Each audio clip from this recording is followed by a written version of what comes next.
Thank you very much for that introduction, Kate. Ladies and gentlemen, I'm grateful to be invited to address the Victorian branch of AIIA once more. I last stood at this podium on the 13th of March last year, together with Volodymyr Zaritsky of the Center for US-Ukrainian Relations. And the title of our joint presentation then was, like tonight's, a question, or rather a set of questions. Whither Ukraine, the next Bosnia, Russian puppet, or will Ukraine embrace the EU? Now, the answers to at least some of those questions seem a little clearer now, but there's no conclusive answer to any of them in sight yet. Even so, my aim tonight is to try to make sense of what is happening in Ukraine and in the international arena apropos of Ukraine in the context of the ongoing war in Ukraine's east. And these are the things that I'd like to do.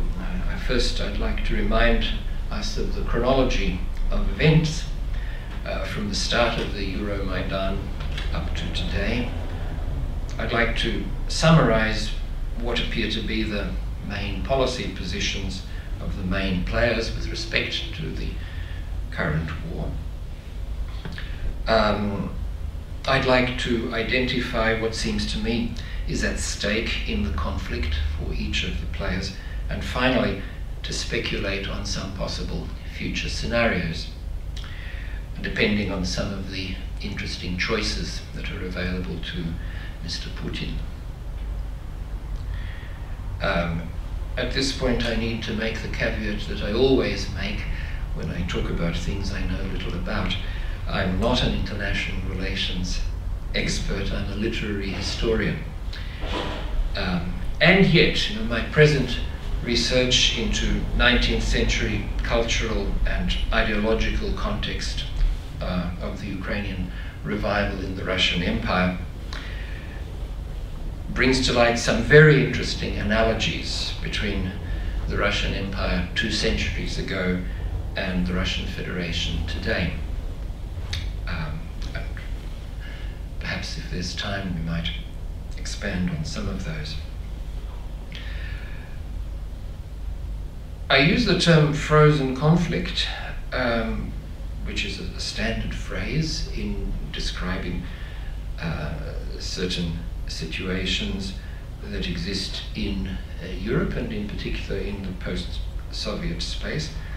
And I refer to that fountainhead of unchecked knowledge, Wikipedia, to say that a frozen conflict is a situation in which active armed conflict has been brought to an end, but no peace treaty or other political framework resolves the conflict to the satisfaction of the combatants. Therefore, legally, the conflict can start again at any moment, creating an environment of insecurity and instability. The examples from the post-Soviet space include Transnistria within Moldova, Abkhazia and southern Ossetia within Georgia, and arguably, according to the letter of this definition, Crimea within Ukraine. In eastern Ukraine,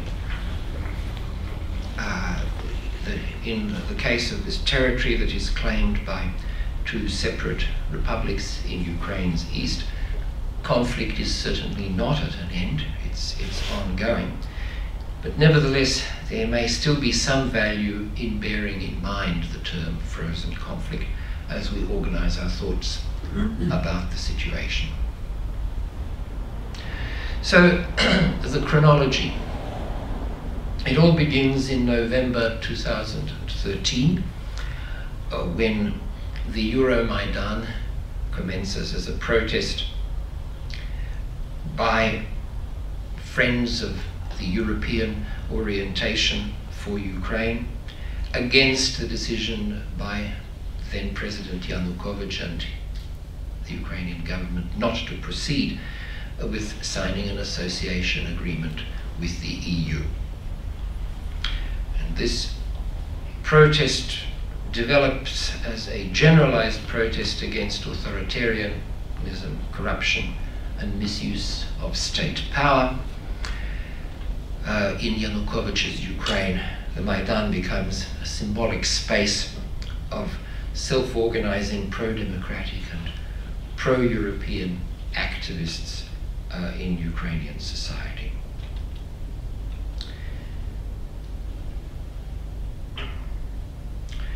In January 2014, violence between special police and protesters escalates. It peaks in February with notorious sniper attacks on protesters, leaving more than 100 dead.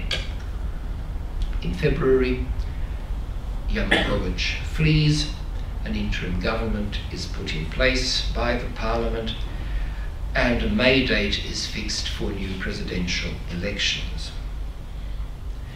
In March 2014, in many eastern and southern Ukrainian cities, demonstrations take place against the new government. In late February and early March of that year, there is a Russian military intervention in Crimea, followed very rapidly by formal annexation of the peninsula. This entire process is largely unopposed by the Ukrainian military. In April,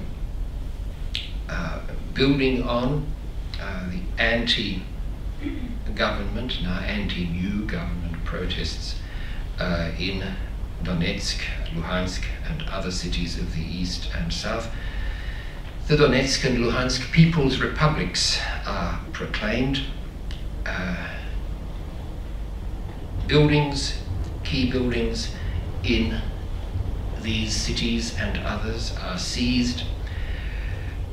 Territory comes under the control of the self-proclaimed governments of these two entities. Kiev, in response, begins what it calls an anti-terrorist operation, and that is the commencement of armed conflict. On the one side, there are Ukrainian armed forces, the regular army, which is supported by volunteer units.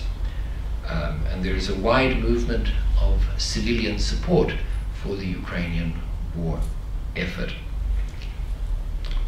even to the point of citizens providing money and material for either the regular army or the various battalions of volunteers fighting the east and south. On the other side, there are the forces loyal to the separatist republics and other volunteers, many of them from Russia, units of self-organizing Cossacks at different times, groups of fighters from the Caucasus, and, as becomes clear and has now been demonstrated, elements of the regular army of the Russian Federation.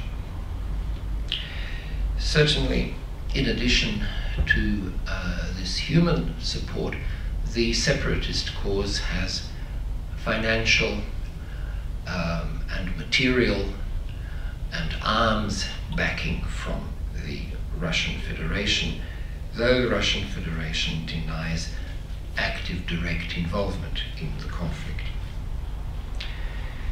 In May 2014, presidential elections are held in Ukraine, and President Poroshenko scores a victory in the first round. This is considered a major success for the pro-Ukrainian side, in the sense that it avoids the spectre of a kind of an uncertain period between a first round and a second round. The story of the military confrontation can be summarized like this.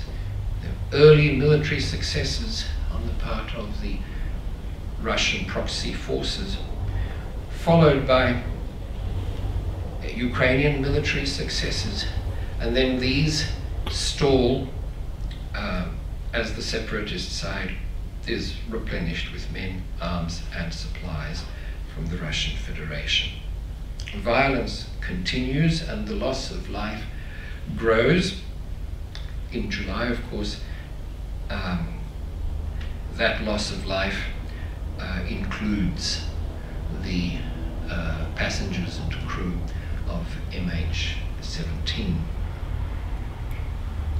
In an attempt to bring the situation to some sort of peaceful conclusion, the Minsk Protocol is signed. It's an attempt to bring hostilities to a close under the auspices of the Organization for Security and Cooperation in Europe. The terms of the agreement are prepared by representatives of the OSCE, Ukraine and Russia. These terms, a set of 12 points in the document, include a ceasefire. They include special status for the parts of Ukraine that are under Donetsk and Luhansk People's Republic control, but both of these territories to remain within Ukraine, withdrawal of troops and armaments, and a whole set of other provisions. As everybody knows, this attempt at a ceasefire failed.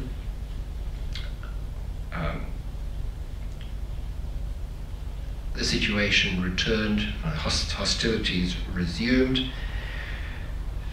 In February 2015, again at Minsk, another agreement brokered by Germany and France was attempted. It has been hitherto equally unsuccessful. The terms of the agreement contained many of the same points as previously, but a real disengagement of the warring sides did not take place. And so by early June, in the first week of June, there had been 100 fatal Ukrainian troop casualties and 50 civilians killed in the zone, allegedly during the ceasefire. Presumably there were similar casualties on the other side. So with the death toll at about over 6,000 now, there does not appear to be a real likelihood under present circumstances of military violence ceasing. Every day, on average, there's about one person killed and several injured. Well, what are the positions of the various parties who are involved?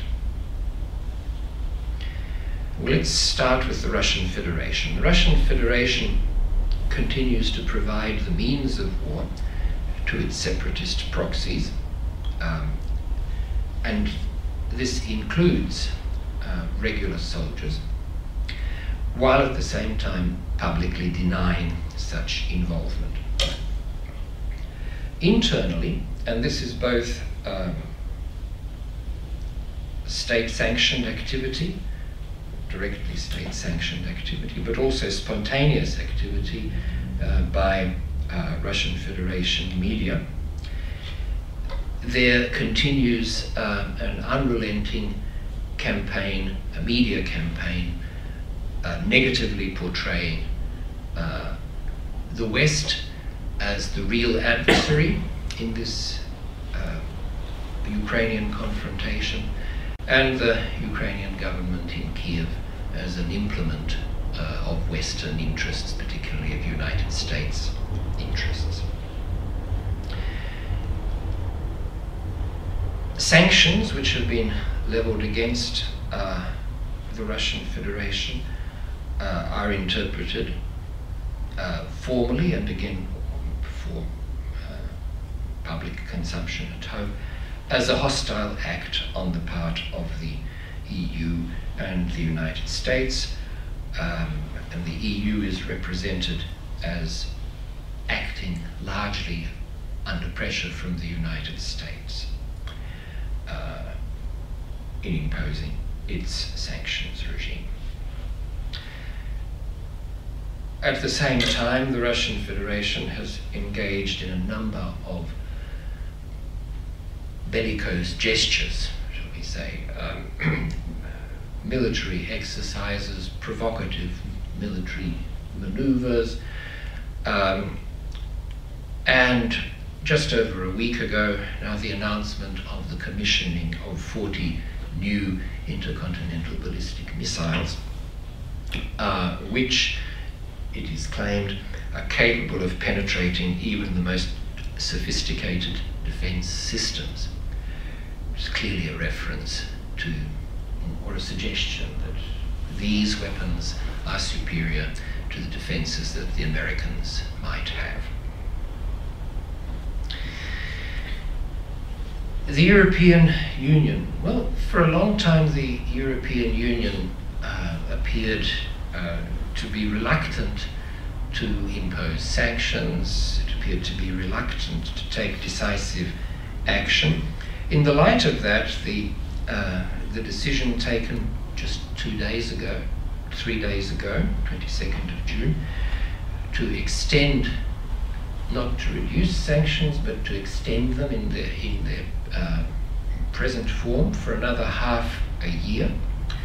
And these sanctions are now, they include some quite serious measures, including the blockage of access to 11 important Russian Federation state enterprises to any kind of capital from the West. This is a perhaps unexpected show of resolve on the part of the EU.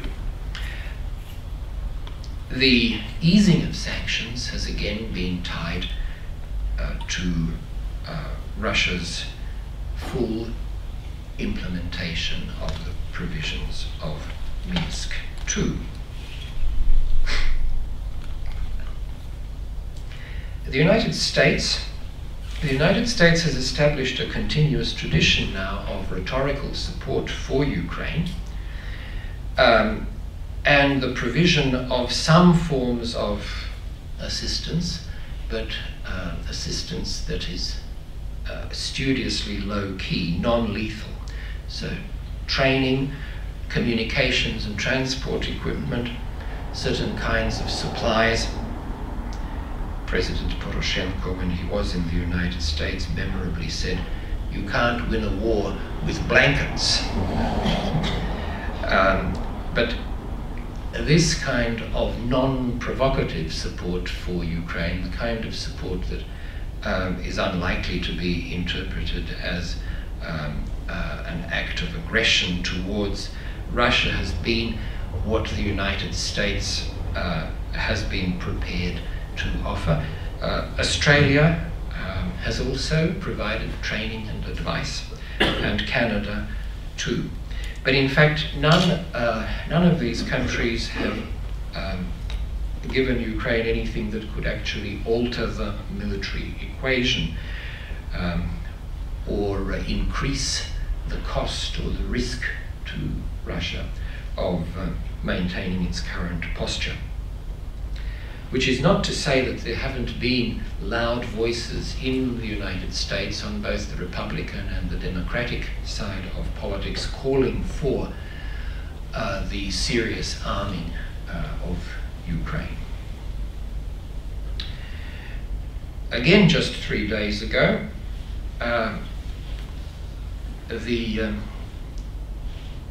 the United States has made a statement about its determination to provide weapons and troops for the NATO Rapid Reaction Force, which it is proposed to establish. And it's been made clear that the purpose of the force is to bolster defense against potential Russian aggression, as well as ISIS and other extremists. And Ash Carter, the Defense Secretary, said, "We do not seek to make Russia an enemy, but make no mistake, we will defend our allies, the rules-based international order, and the positive future it affords us. We will stand up to Russia's actions and their attempts to re-establish a Soviet-era sphere of influence." Now this, of course, is a statement not about Ukraine, but about the new members of NATO. Well, what about the country most affected, which is Ukraine? Ukraine at the moment is dominated in all spheres of life by the consequences of the war, social and economic. The country, by which I mean a very large proportion of the population, has actually rallied to support its armed forces and volunteers, with private donations constituting an important part of the supplies that the Ukrainian army and volunteers are receiving. And one of the developments which are very interesting from a national identity perspective is that the distinction between East and West, between Ukrainian and Russian speakers, has lost a great deal of its significance. I mean, most of the people who are fighting on the Ukrainian side in the East are native speakers of Russian, and the language spoken on both sides of the front is, in the majority of cases, Russian. So the notion that there is a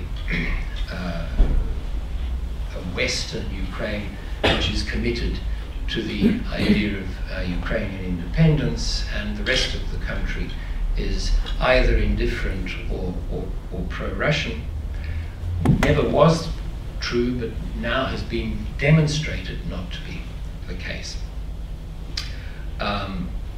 Some Ukrainians say Mr.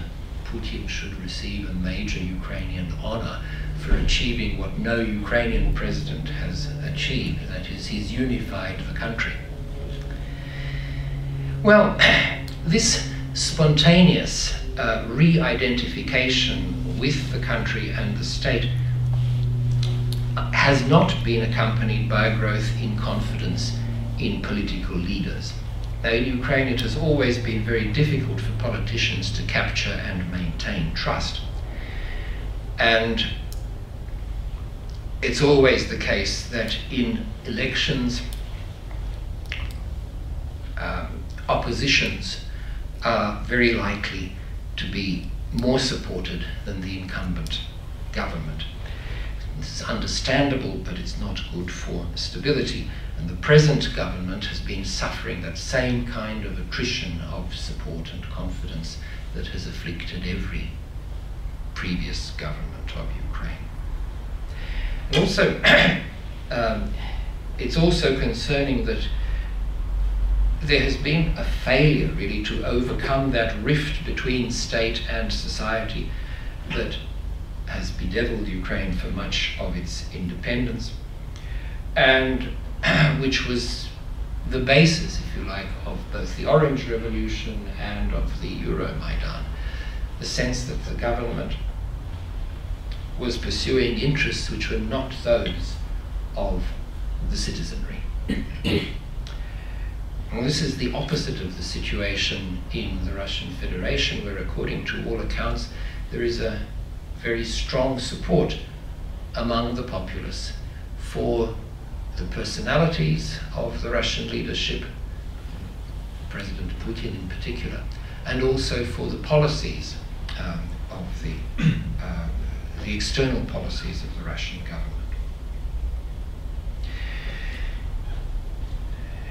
A very important factor in Ukraine at the moment is the impact of the austerity regime that is being imposed as Ukraine struggles to meet the conditions placed by the International Monetary Fund on the credit that the IMF has extended to it.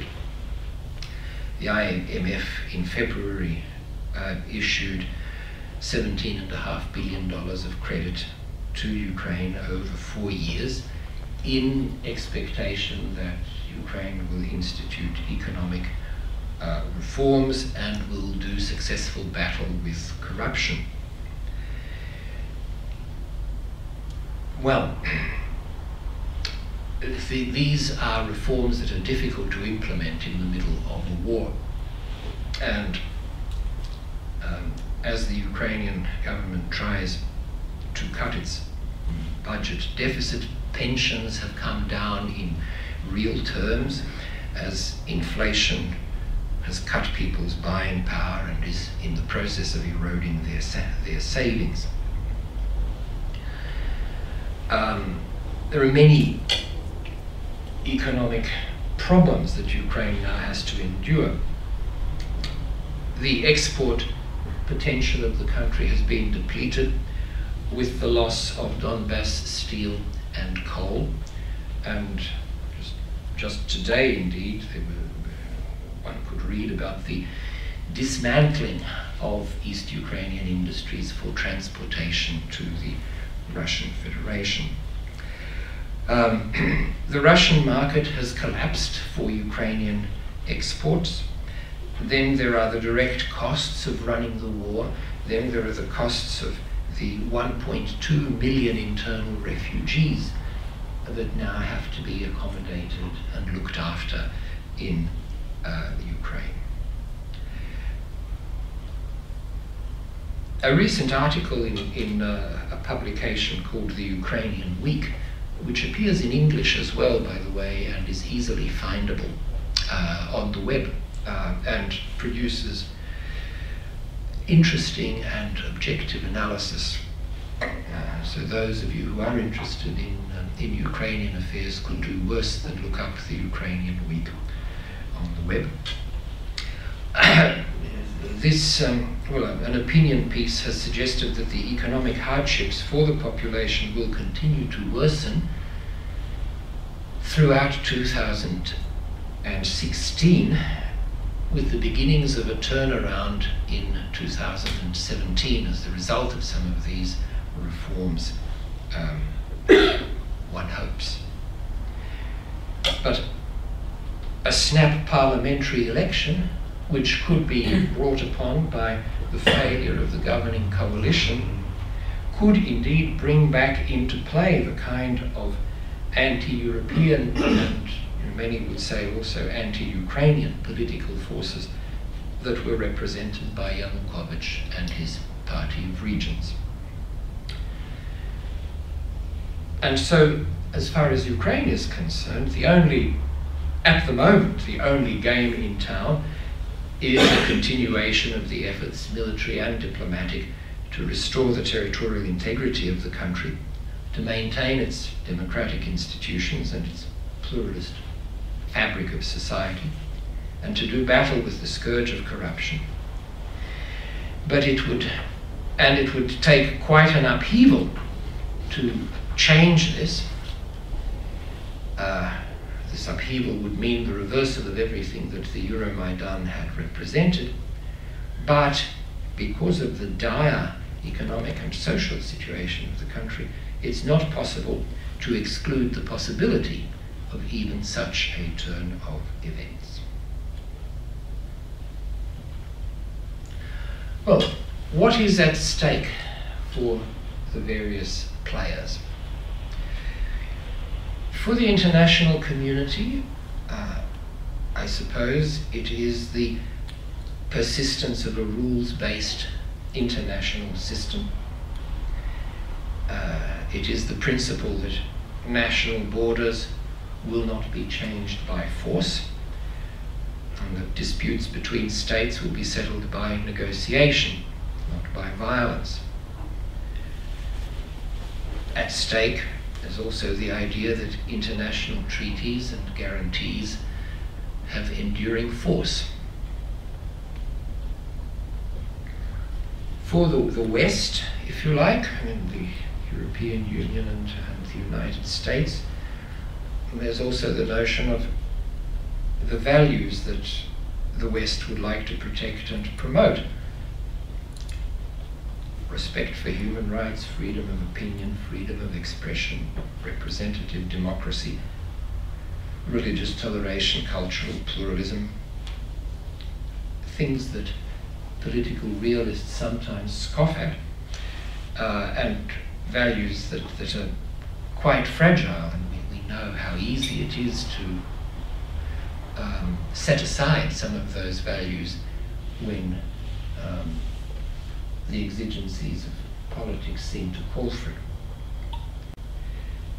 But in addition to these values, there are also practicalities. I mean, it's in the interests of the European Union to maintain a good working relationship with the Russian Federation, which is, after all, a major source of energy and a trading partner for the EU. For the US, there's a need to continue the momentum of strategic arms limitation with Russia.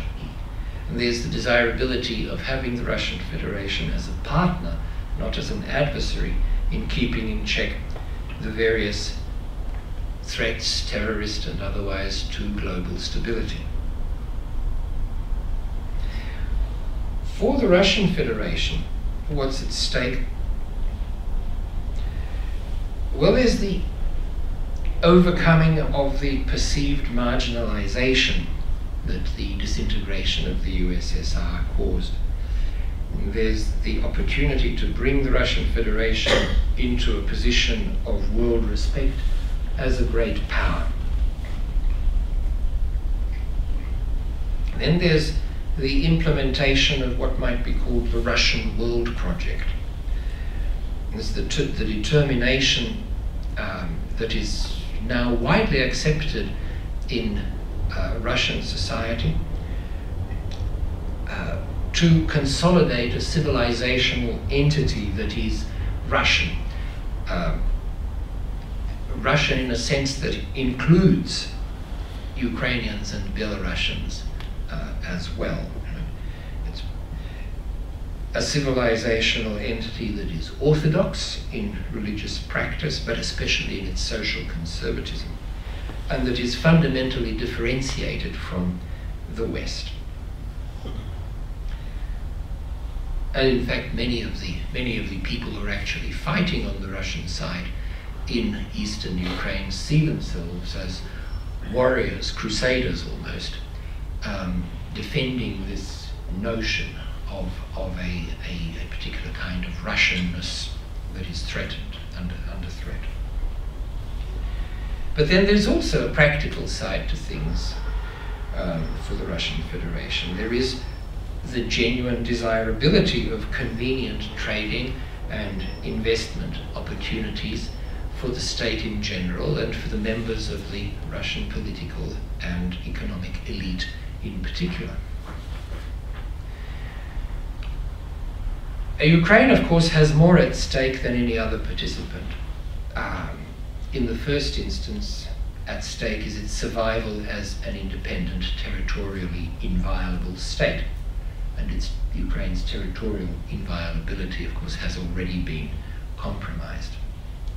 Then at stake for Ukraine is peace, the cessation of the deaths and injuries that are the tragedies of any war.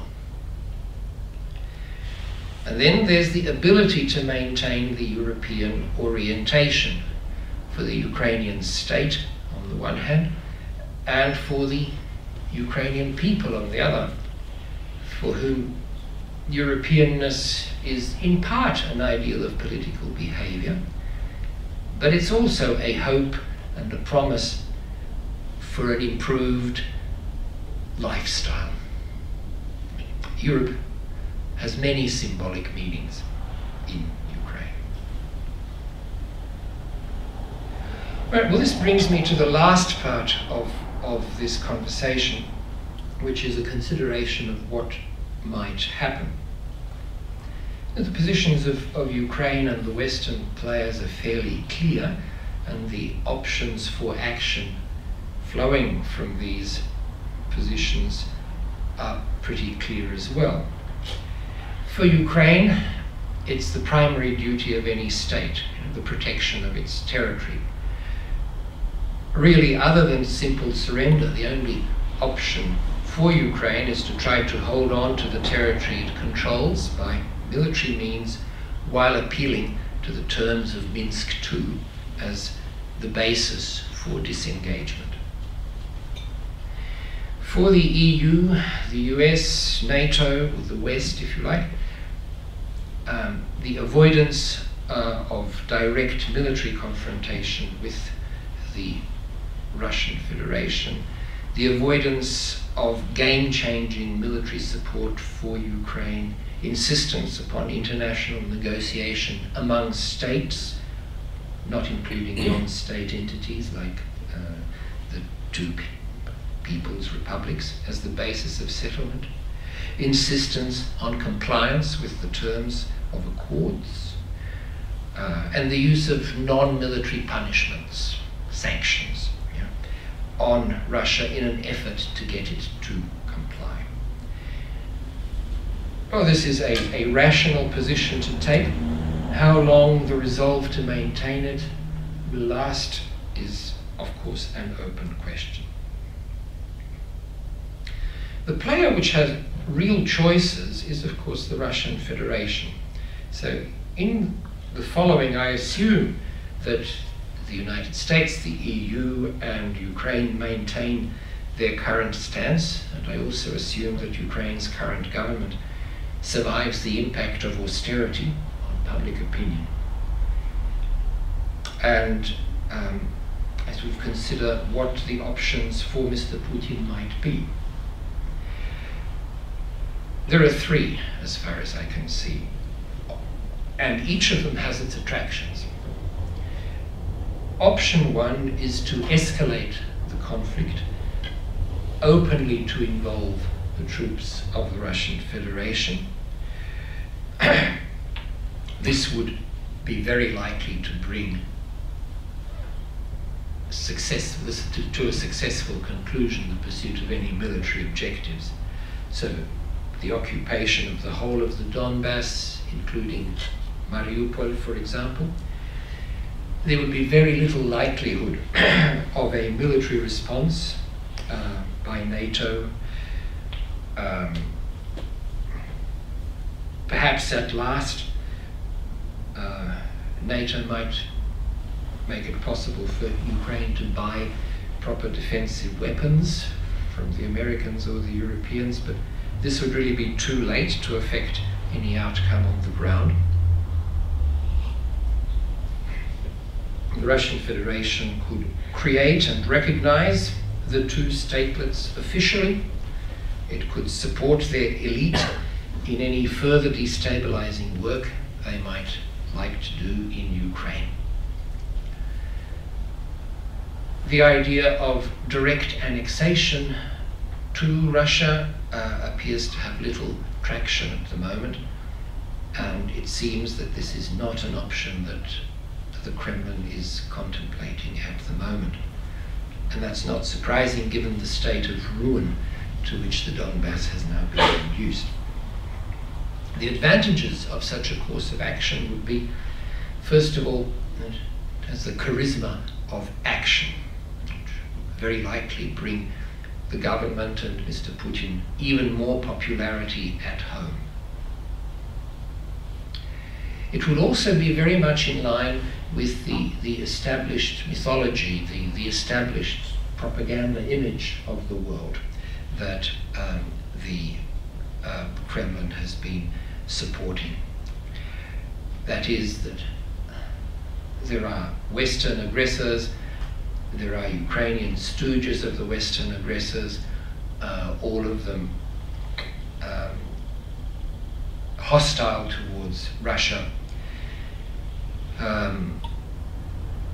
that Russia would be acting in support of persecuted compatriots. It would be continuing the struggle against the fascists that it had so successfully conducted in the Second World War, the Great Fatherland War.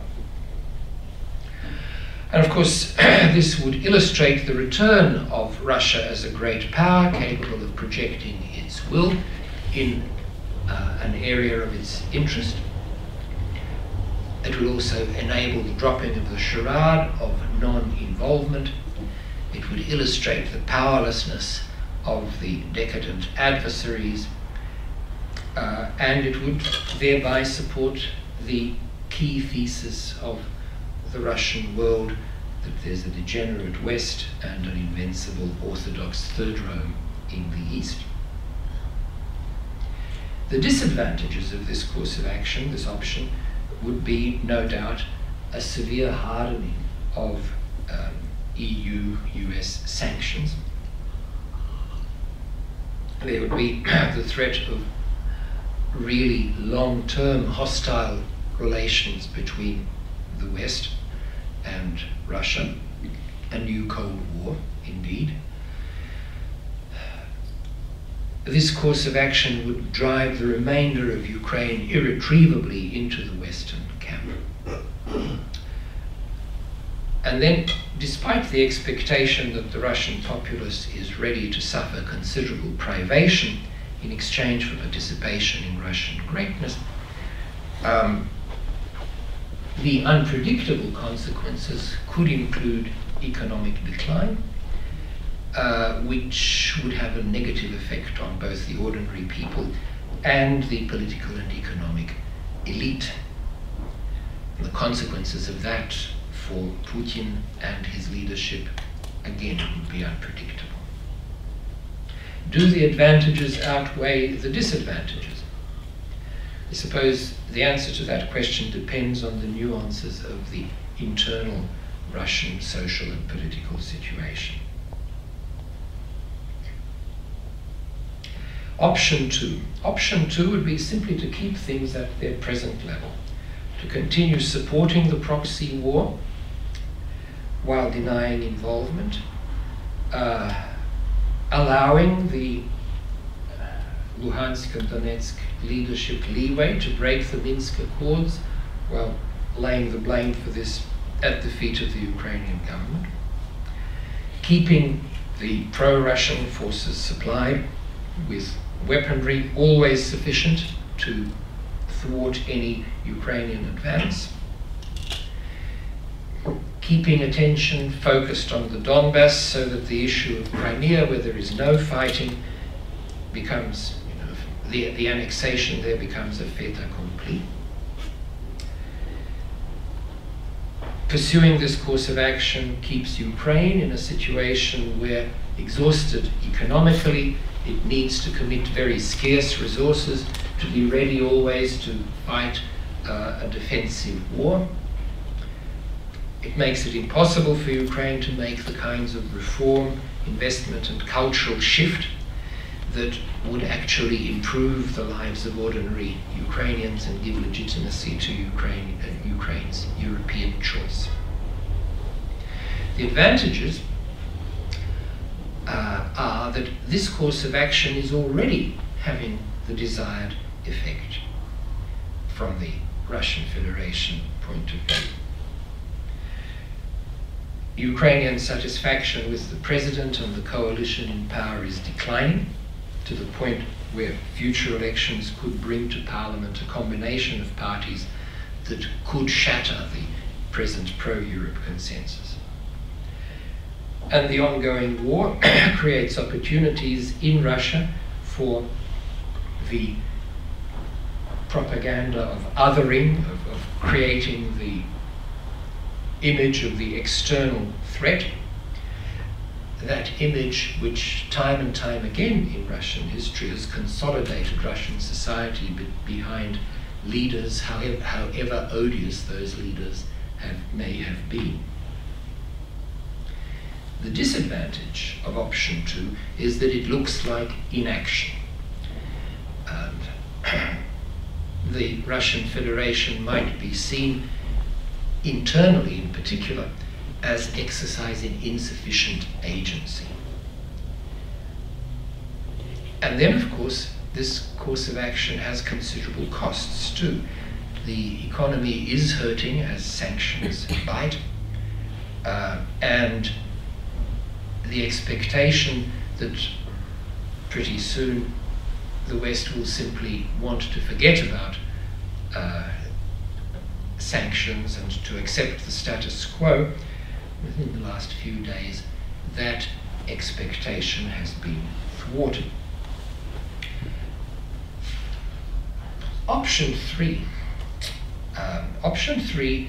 would be to get serious about implementing Minsk II, to actually lean on the Donetsk and Luhansk people to abide by the 12 points of the agreement. The advantages would be a collective sigh of relief on the part of the EU and the US, and a welcoming of the return to normality. The economic environment in Russia would improve. The terms of the agreement, especially on the issue of decentralization, local autonomy, protection of cultural rights for the locals in eastern Ukraine, are in fact extremely favorable to Russian and pro-Russian interests. So implementation of Minsk II would actually be to the advantage of the local population. It would also put Ukraine, it would be marketed as a triumph of Russian Federation diplomacy, and it would put Ukraine in the very awkward position of being saddled with a territory that is economically ruined and its residual population psychologically scarred and in many instances now profoundly inimical to Ukraine. What are the disadvantages? Well, there are actually very few disadvantages of this course of action, except that the local warlords wouldn't like it and the Russian Federation would need to exert pressure on them to make them comply. And then there's the very major and probably decisive disadvantage that an accommodation with the European Union, the US, NATO, would actually go against the myth of this ongoing crusade against the evil West. Which of these three options is the most likely? I think it's the one that's already in place, option 2, more of the same, which is to say, a frozen conflict. Not in the sense that there is no fighting, there's a constant and continuing toll of death and injury and displacement and misery, but in the sense that there is a stalemate, no peace, and no possibility of moving beyond this state of confrontation to a new phase of a kind of a reconciliation and rebuilding of neighborly relations. So the answer to the question in the title of this talk, Ukraine, another frozen conflict, from my perspective would have to be, unfortunately, yes. Thank you.